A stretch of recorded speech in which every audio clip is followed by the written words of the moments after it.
Greetings everyone. We are Group 3 and we are here to present our laboratory examination in CCS 108 or the Objective-Oriented Programming.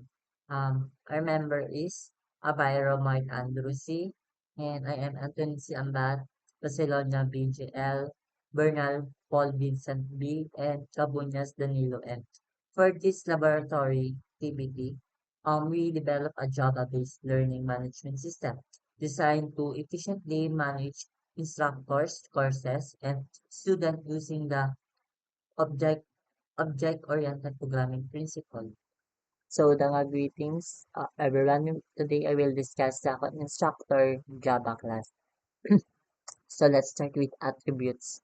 So ID, this is a store a unique ID of instructor. Next we have name. This is the store wherein the instructor name, and this is an array list that store multiple courses object. It means one instructor can handle many courses. So here is a constructor. This is to create an instructor object. When you create an instructor, you must provide their ID, of course, and name. Their ID and this ID and this name assign the value to the class variable. So next we have here mm, the add courses. So this its method adds a courses to the instructor list and set the instructor inside the course object, and we have it's create a two-way connection. Instructor know the course and course know its instructor. So next we have a remove course method. So this to remove a course from instructor list. So if the instructor is no longer handle that course, it will be deleted from the list. And the last one is the display. So it's print the instructor name. It show all courses they handle, and if there's are no courses, it prints none. User This is used to a loop to display uh, each each course's title. So that's all, and thank you. Greetings. My name is Marco Bayro, and I will explain my assigned part of system, which includes the student class, regular student class, and the scholar student class. So let's start with the student class here, this one. The student class is base or parent class of the system. It contains the common attribute that every should have, such as the ID, the name, and the enroll course, this one. This this declared as protected, so they can be accessed by its own subclasses. And we also have constructor that initialize ID and name when the object is created. This one. Uh, Now next we have some important methods. This one.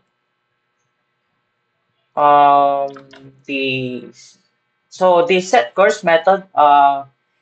It's used to assign course to a student, and while the get course method allows us to retrieve the course where the student is enrolled, and then the get name method is simplified return student name, which is useful for displaying information. Now for the calculate free method, this one, uh, this so the calculate free method, this serves as a base method. This implementation, it returns zero point 0.0, but its main purpose is to overwritten by subclasses. This demonstrate the concept of polymorphism, where the different types of student can have fee computation. Now moving on to the regular student class, this one. Uh, The regular student class inherits for the student class using the keyword extend, this one. Uh, this means can all access the properties methods of the student class. In this class, we overridden the calculate free method. The fee is computed by multiplying the number of the lessons in enrolled course by 120 pesos. And we also check if the student is enrolled in course to avoid errors. If not enrolled, the fee will be zero. This reference a regular student who pays a full amount without any discount. And lastly, we have the scholar student class, this one. So the scholar student class is a just like a regular student, this is class is also extend the student class, which means it also inherits the all common attributes and methods. And however, the difference is the calculate fee method. Here, we first compute full fee and we apply 30% discount.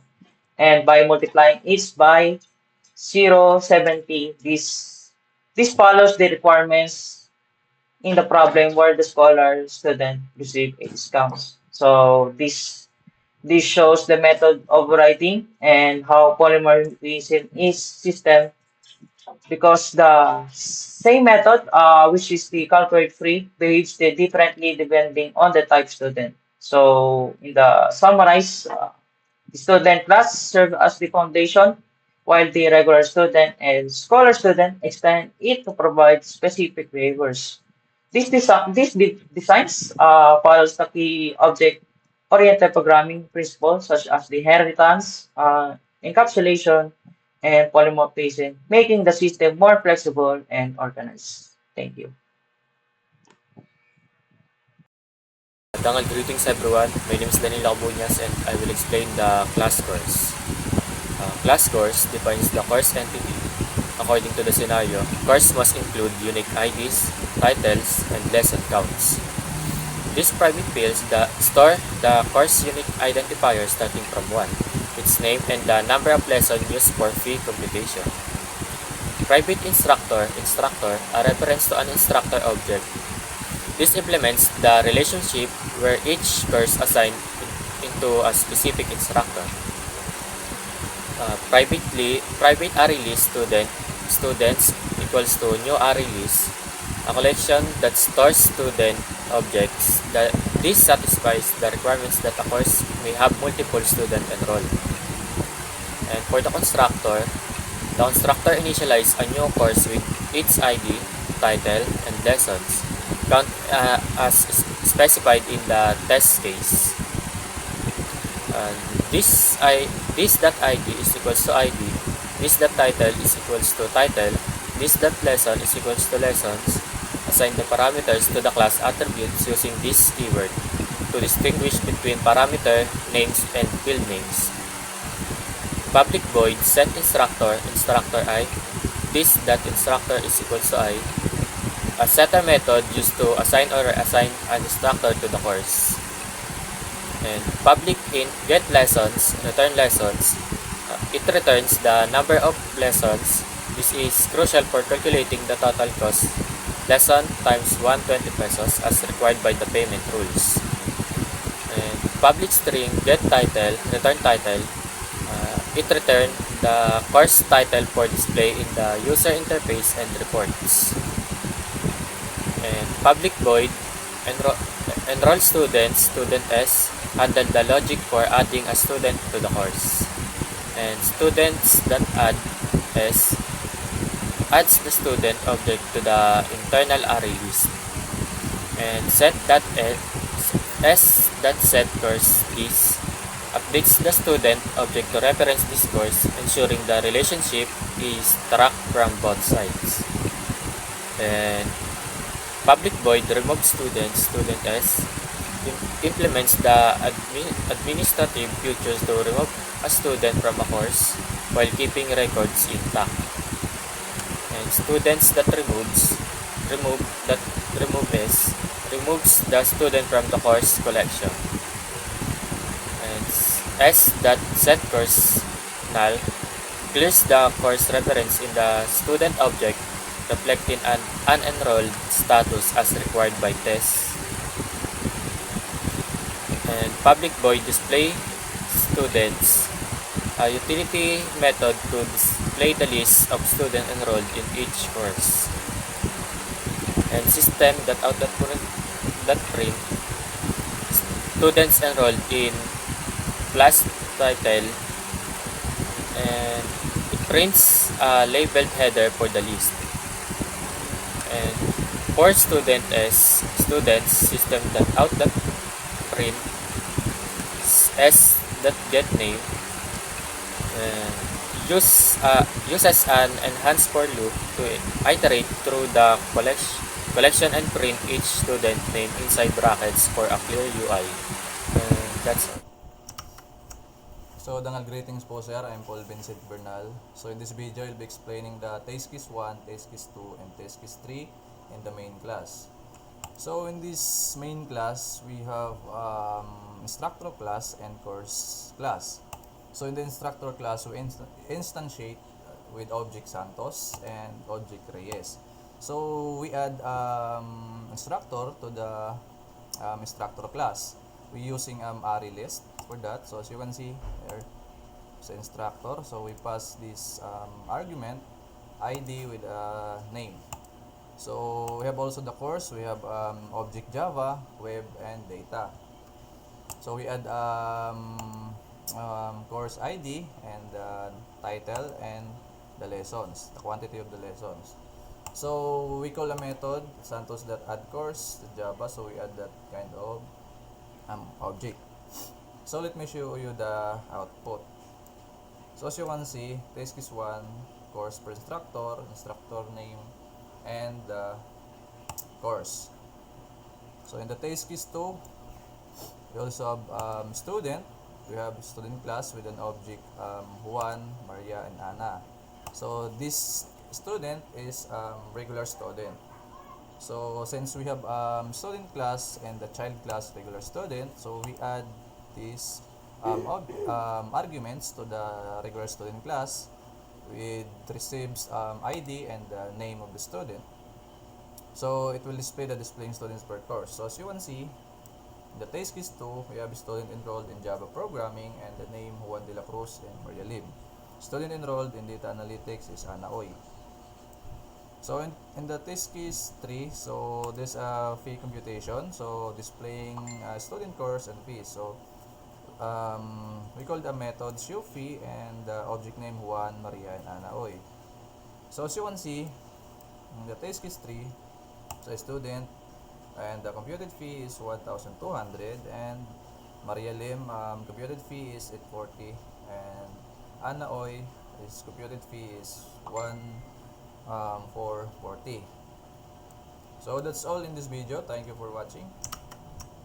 So, dangal greetings everyone. I'm BJL Barcelona and I'm gonna explain the test case 4 and test case 5 in our lab exam for midterm. So,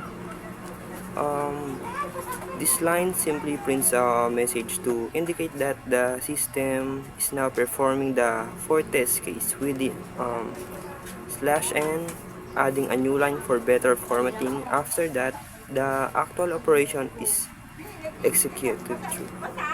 So this one here the Java objects represent the Java programming course, and the method remove student Maria removes the student Maria Lim from the course list of enrolled student.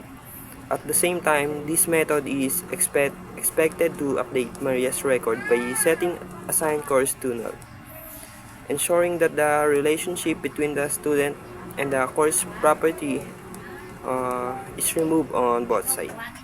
To verify this change, the program then checks Maria's enrollment status using this line of code. So, this line uses a ternary operator to evaluate whether Maria.getCourse is null, or if it's null, the output will display not enrolled, confirming that she has been successfully removed from the course. Otherwise, it will show the title of her assigned course. So now in test 5, the program again start by printing and label using this line. So, which indicates the next operation involves modifying the instructor assigned course. The removal is performed through this one, Santos.remove course, close and open parenthesis web, where Santos represent the instructor, Prof. Santos, and web represent the web development course. This method removes the specific course from the instructor list of handle course, effectively updating their association to confirm that the removal was successful. Then the program calls this one, Santos display course, which display the updated list of course currently handled by Prof. Santos. This allows the user to see that the web development course is no longer included. And finally, the program ends the execution of all test cases with system at print line, this one, which serves as a clear visual indicator that all required operations have been completed.